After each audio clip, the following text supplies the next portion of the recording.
It feels like there's always something new to make. Mm-hmm. There's always something new to learn. There's even like something in the process of making something like, wait, I could try this. And it just moves you forward. Plus, there's a little sneakiness with working with metal where it's like you don't totally know it. And so it's like it keeps you on your toes, besides just like the safety and the technique. It will always make you rise to the next challenge. Like you're never gonna totally be there. So it just keeps building on itself. Welcome to the Trades Show. This is a show about modern craft work. Each episode, I step into the workshops of skilled artisans across industries, from metalsmithing and butchery to woodworking and shoe cobbling. I'm your host, Briana Ottoboni. The Trades Show explores what it means to be a craft worker, the revival of the artisan trades, and the return to what makes us human, the ability to make with our hands. Because in every trade, there's a rhythm. The whir of a lathe, the hiss of a solder, the slice of a blade. And through these rhythms, we return to ourselves. Because making isn't just what we do, it's who we are. I'm so glad you're here.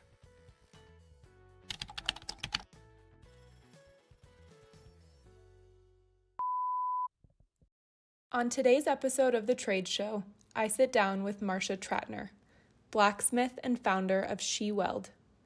We dive into the parallels between her background in biology and the living nature of sculpture. She shares the challenge of balancing creative projects and those that actually pay the bills. We talk about hammer-ins and blacksmithing communities and how the perception of her trade is shifting in today's world. Our conversation comes to you from her workshop in Brooklyn, New York. Thank you so much for coming on the show. Thank you for coming. Of course, yeah, and having me in your space. I'm so excited. So I always start with asking the same kind of opening question. So the first is, how would you describe your craft and what you do? So most simply, I'll say I'm a blacksmith. I'm a welder. But what I really want to say is that I'm a sculptor. I'm an artist. And my medium is metal and forged steel and other forged metals. So that's a much longer sentence. It's just the way I feel connected to material, and it's the way I feel like I can think in this material in a way that I never thought I would. Say more about that. What makes you feel like you are connected to metal specifically? Well, it's an element. I was going to say it's very elemental. So you can manipulate it very easily in a way when it's hot. It literally changes physical form. It changes molecularly. And there's a way that you connect with it that is so like primal almost. And it's so quiet. Which sounds weird because it's obviously can be very loud. Yeah, say more about that. I've run classes where it's quiet because everyone's focused. You slow down, and it's because it's so of the moment. And it's the hit the iron while it's hot. And what that means is that you only have a very short time when the metal's hot for it to behave a certain way and for you to manipulate it and change it. You're almost forced into the moment. Mm-hmm. You're right there with it, but it has resistance too. To me, it feels very much like when you have a pencil and paper, a nice graphite, soft graphite, where you're controlling it, but then it's also unexpected things happen, and it's so immediate. Things can take a really long time to make, but then it's also very much of the moment. Mm-hmm. Tell us a little bit about your background. I know you mentioned drawing, and I know you come from a fine art background. Right. You also studied biology. So and I studied biology. Back. Well, so even way before then, this kind of like being in the moment, but then having like a bigger awareness. I remember a very specific moment, and I was probably like maybe 10, of riding a horse and we're gonna come up to a jump. And I had this feeling of like, I'm really focused on where, I mean, I didn't have the language for it, but I knew. I felt I'm really present, but then I'm also somewhere else. I'm also in another realm. So I'm aware, but then I'm also brought into something else at the same moment. So anyway, I remember this specific moment, and that's what it feels like. But I never knew that's what I was going, like I wasn't aiming for that ever. But when you get that again, it's incredible. Like it's this feeling of, I'm exactly where I need to be. I'm exactly where I feel right. Do you remember the first time that you felt that way with metal? I think so, because there were like little bouts of it, and there were also times where I had opportunities, even going back to high school, to do some welding. One of our teachers at my high school was like, you should take my welding class. And I was like, no, I'm signed up for physics. I loved doing art then, but I was in a different track. It was being introduced to you along the way? Yes, I was like, I'm really not interested. And then same with, I did art in college, but I was studying biology and doing all the extras, chemistry and physics and things. And I felt like that was my path. Then I met, it's a very random thing, but I have synchronicities. Yeah, this sculptor named Ronnie Horn was teaching at my school, and a friend of mine who was a physics major took her sculpture class or drawing class, and he's like, oh, it was really awesome, you should take it. So I took her drawing class, and it was not like any other thing I'd ever done. I had drawn, but she had a different way of introducing drawing and having people do it in a way I wasn't aware of. It just didn't feel that way. What felt different about the way that she taught it? Again, it was that elemental. She was very much like, just you make the mark and you feel connected to it. It was like just drawing in a different way. Yes, like you're more of the vessel and you're just letting it kind of pass through you. Yeah, and then I took her sculpture class after that, which also was very much like that. How do those two converge for you? Because I know that you do have a background in drawing and still do that, but then so much of your work is sculpture. And how do you translate that 2D, you're still working in metal, it's graphite, but into the three-dimensional? Well, it's not always been that easy, because when I started as an undergraduate doing sculpture, it was like natural materials and or wood or things that seemed more basic to me, not to put down, I mean, people do extraordinary like wood things, no machines or big tools or anything. And then Ronnie encouraged me to go to graduate school in sculpture. So I was like, okay. I didn't really know what I was doing, and I was terrified to tell my parents. And they were like, oh, thank God, because they had always seen me as an artist. And I was like, wow, that was amazing. Of course, they didn't really understand what it meant. No, but they didn't really understand, like, oh, how is she going to get health insurance and stuff like that? Yeah, you'll figure that part out. Yeah. But it's so interesting when other people see you in a way that you wanted to see yourself, but haven't really been able to. I didn't know. And I even have dreams, or I think maybe I still want to have my career in ecology or something. It's that there's still something that's feels pertinent to me in that. But it's just thinking about, where could you make the most impact? But I knew that I could think better as an artist than as a scientist. I didn't see myself as being able to think independently as a scientist. I felt like I was really good working for other people and doing their projects, but I didn't imagine myself that way. And even like I did this one internship one summer at a research facility near my school, and it was like the special thing you got, and it was awesome. But also during that time, I thought, I think I'm gonna switch my major. It was like literally like the last year of school that I was going into my last year. And I'm like, how am I going to tell my professor who I've been working, I was one of his research assistants, and he had just recommended me for this project and everything. And I was like, oh, I got to tell him. And the same thing happened. I was like, I kind of got to tell you, I'm going to switch to fine arts. He goes, oh, that's so cool. You were taking your next step just in a different direction. Yeah, they're like, that's so cool. And then you hear other people's stories because everyone wonders, what if I did this? Or, I always was interested in this other thing. You never know. You have to try.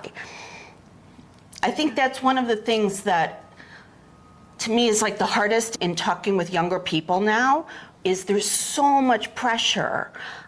There's so much pressure on them deciding what they were going to do. Yes.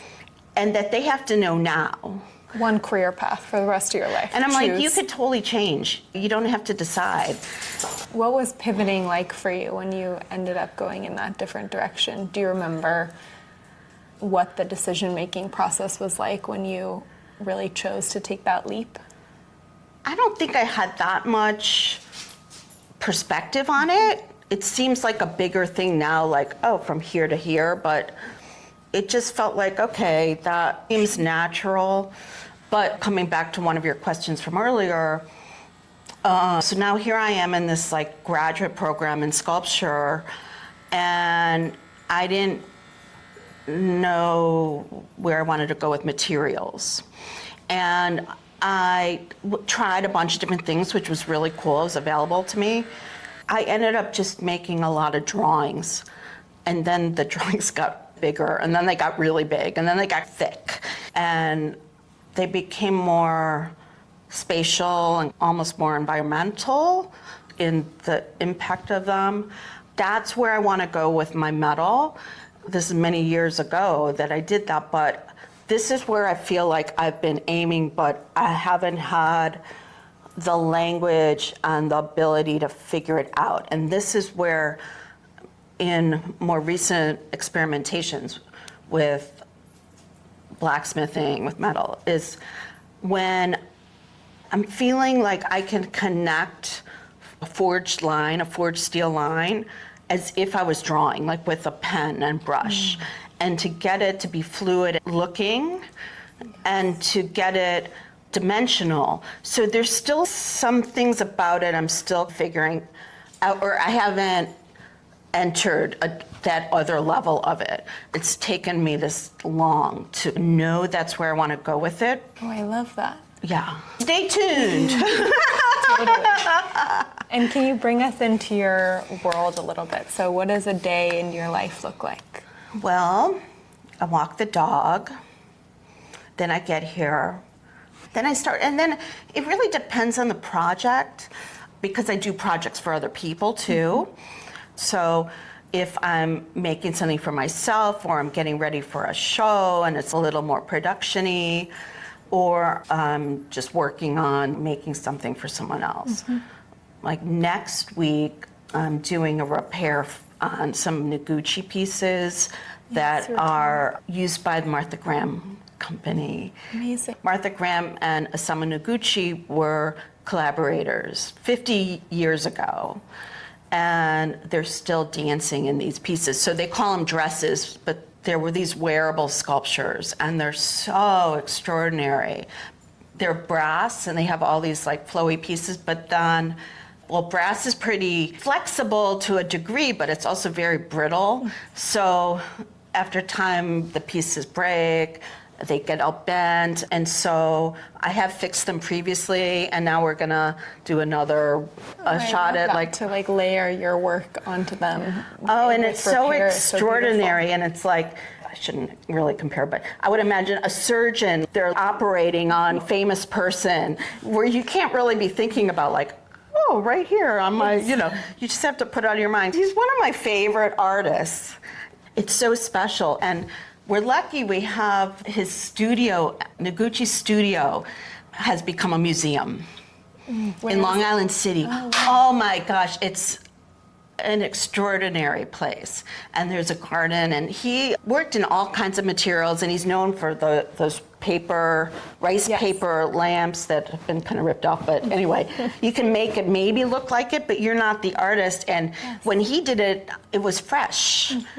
So how do you, like you can look at photos and kind of like go, I think this piece goes up here and this, but it won't really have the same effect, so we're trying to bring it back. Yeah, but that's so beautiful to Which be is able so- to repair, but also add something new. Yeah, And it's kind of yeah. this like layered of all of these artists who have been part of these pieces. I that are know, because still- you're like, oh, I see where somebody else fixed it. Yes.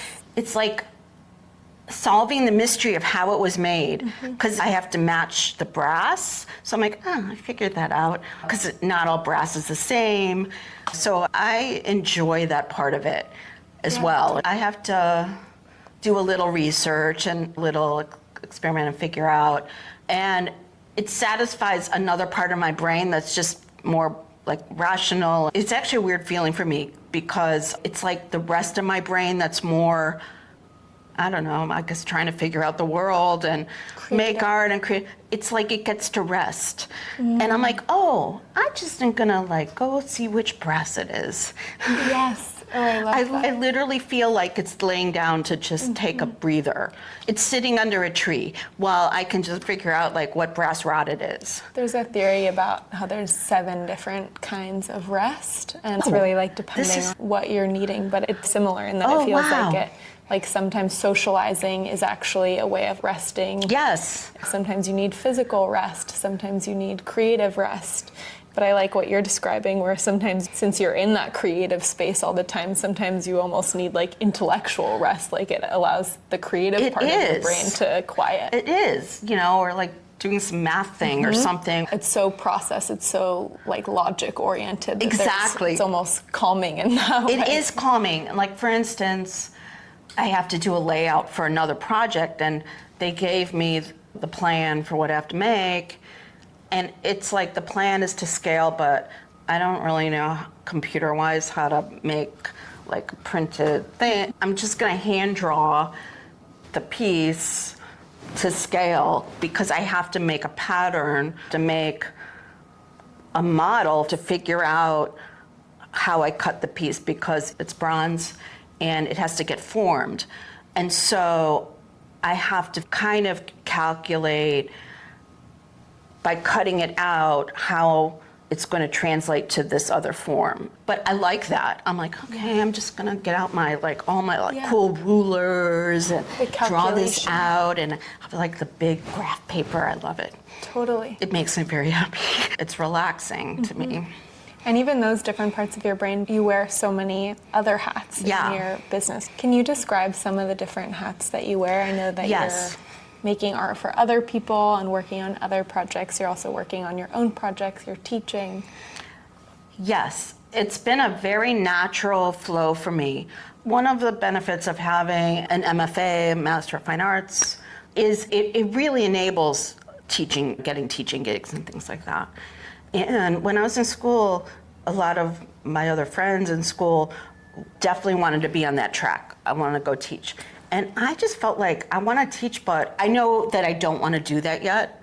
I don't feel like I'm ready. It just came about in a very natural way. But I remember at one point thinking, oh, I guess I know enough from making metal sculpture that I can also make things for people. What were the Wait. kinds of things that you started making for other people? The first thing was this big frame for an artist, and then I made brackets, like a bunch of things, like some people who did ceramics I made like brackets for, and one person that I ended up making some things for, we're still really good friends and we're collaborating. I actually have some tiles from her because we want to make some tables together. So I just love that. Collaborator, one of your other hats? Yeah, that's actually the most exciting, because you're put in a place to think about something you haven't thought about before, and then you come up with ideas together. It's a synergy of like something that independently you wouldn't have come up with. I mean, sometimes it's very much like a person comes and they're like, I need this made, and so I make that. Yes. Different when you're collaborating with other artists. That's the best. It's like a free flow, and then it develops into something. So that's the best of what I want to do. And then I also just kind of make my own things. There's sculpture, and then I also make things that are, I guess you'd say, more practical, original art, and then I also teach, and I've been really fortunate that way. So there's a nice balance, but you have to be careful of it because I was running classes, and I've been running my own classes for a long time, and also teach a school of visual arts, but I was running like some blacksmithing classes. And it was kind of a burnout. It was great in a way because a lot of people are coming in and having a good time, but it's hard to do that. It's a lot. Mm-hmm. Doesn't leave you much space to be working on your own. On my own thing, which is like the whole point of the studio. Yeah, that was one thing that I actually wanted to ask you about is when you're wearing all of these hats, how do you intentionally carve out space so that you can stay focused on your own experimentation and exploration? Right. So I had other people doing some of the classes, which really helped.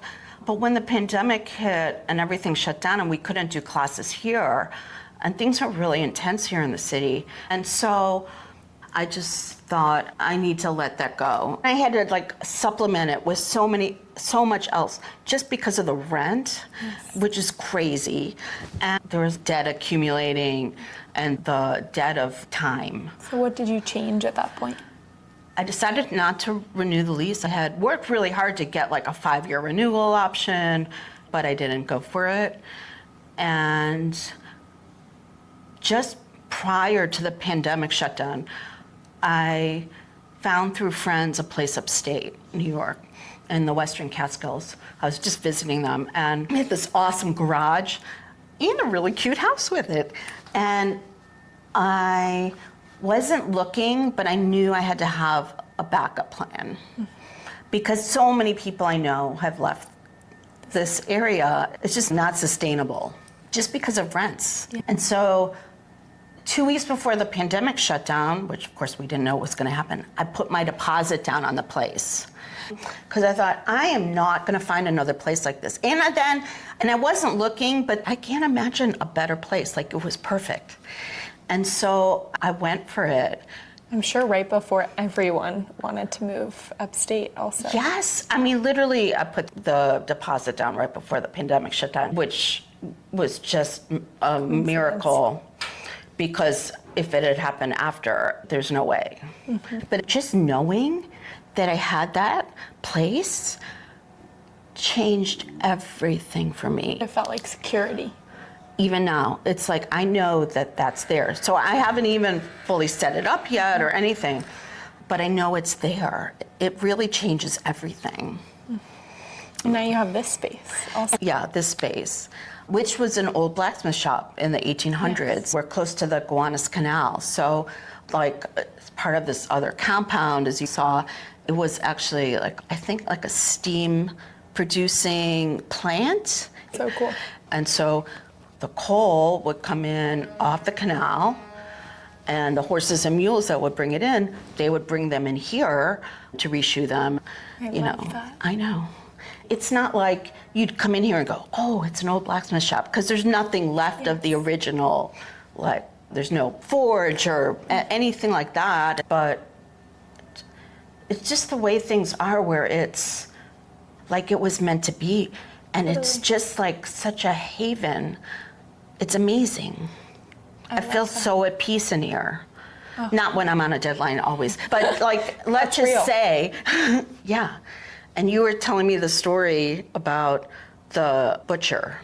Oh, yes. The butcher that we interviewed on here, has always been a butcher shop. And I feel like the space, it feels like it attracts that almost. Right. It's like with rescue animals, they'll say like, they find you, you don't find them.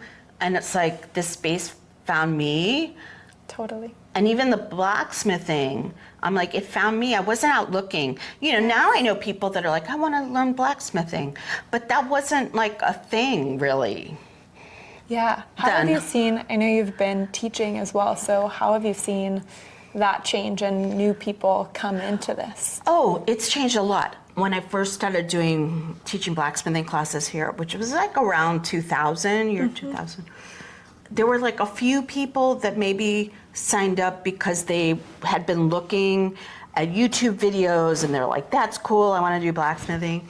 And some people just saw it in the catalog and they were like, oh, that sounds really interesting, that sounds cool.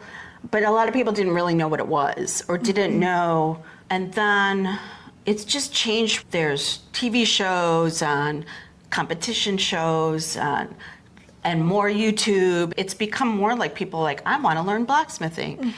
And there's also a proliferation of schools and places that offer classes, and it's become something people are really like seeking out in an understanding of it, an understanding and appreciation and a broader view of what it is. It's not like weird.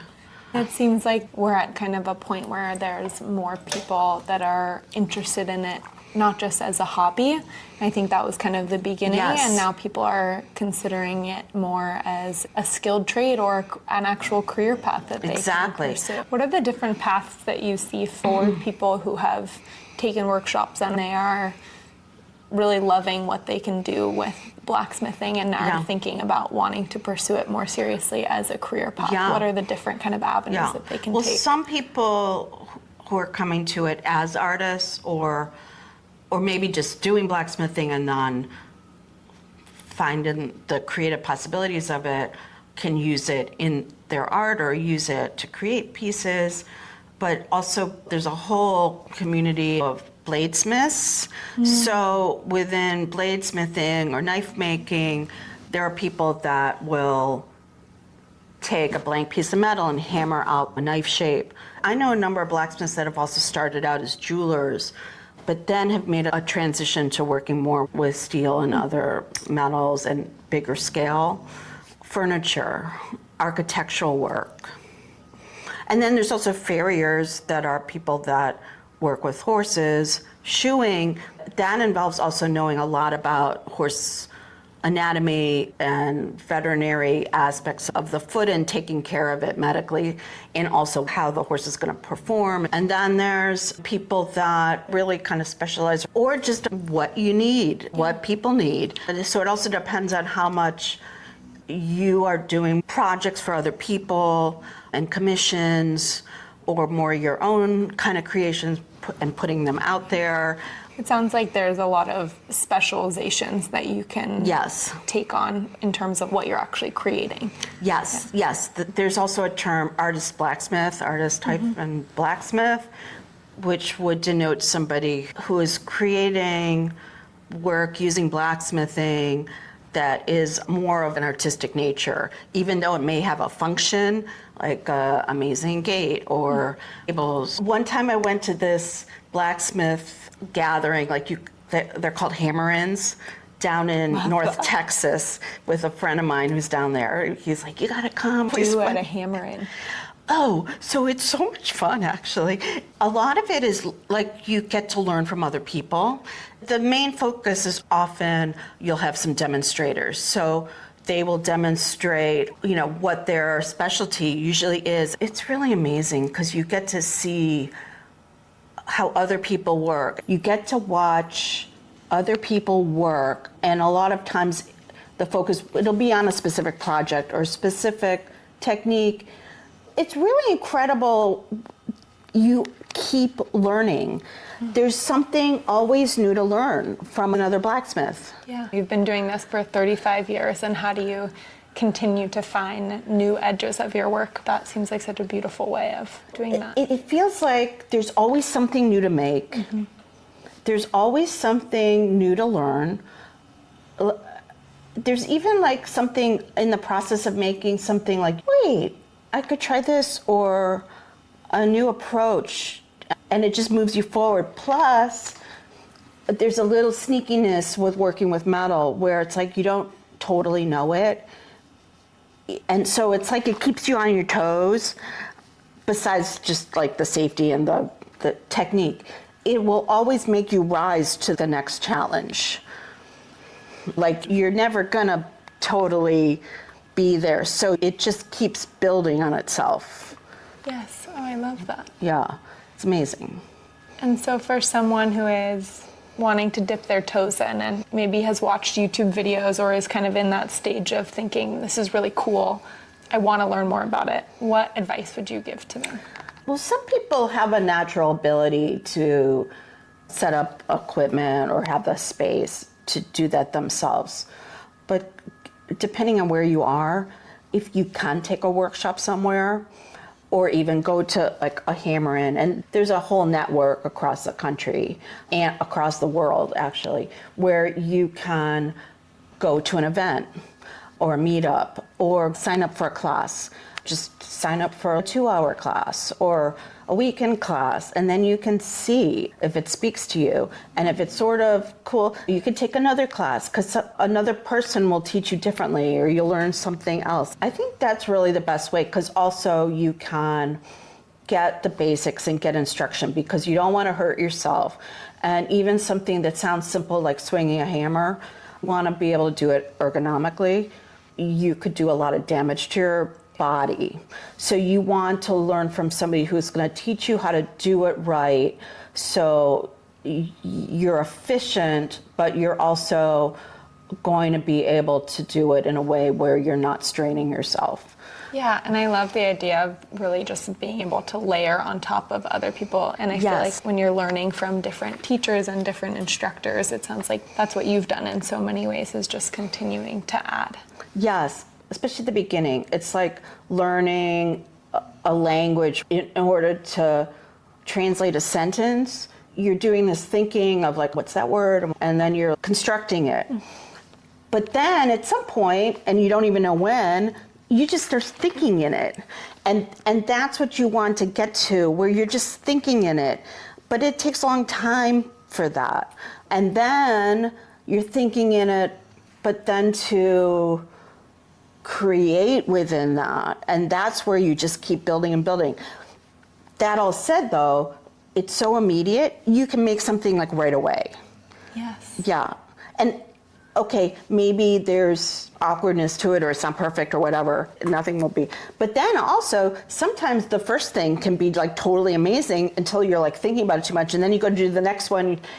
One of my students a couple weeks ago said, she's doing these cool cutouts, and then she's like, now I got the hang of it, and now they're not so good. So now she has to kind of like unlearn or like step back or do it a little differently so they have that like spontaneity feel again. Yeah, how the beginner's mindset really is such an advantage. Yeah.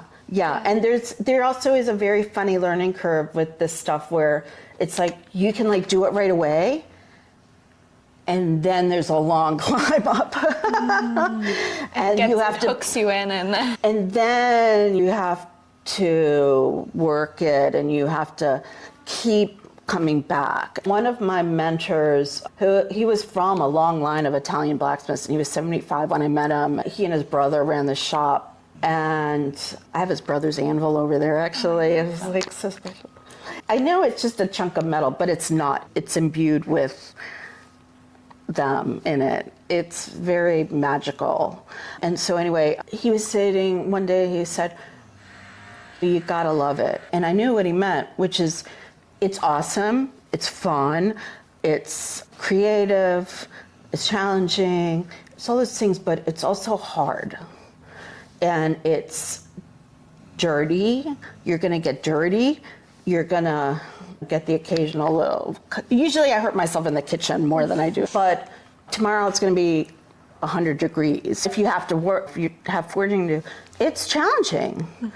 It's not easy. It's not for everybody, but it's like what he said, you have to love it. If you don't love it, even if you're coming from a line of blacksmiths, you're not going to be able to stick with it. It's just too hard. And you definitely have to have a certain, and it's not about strength. Like, it's not about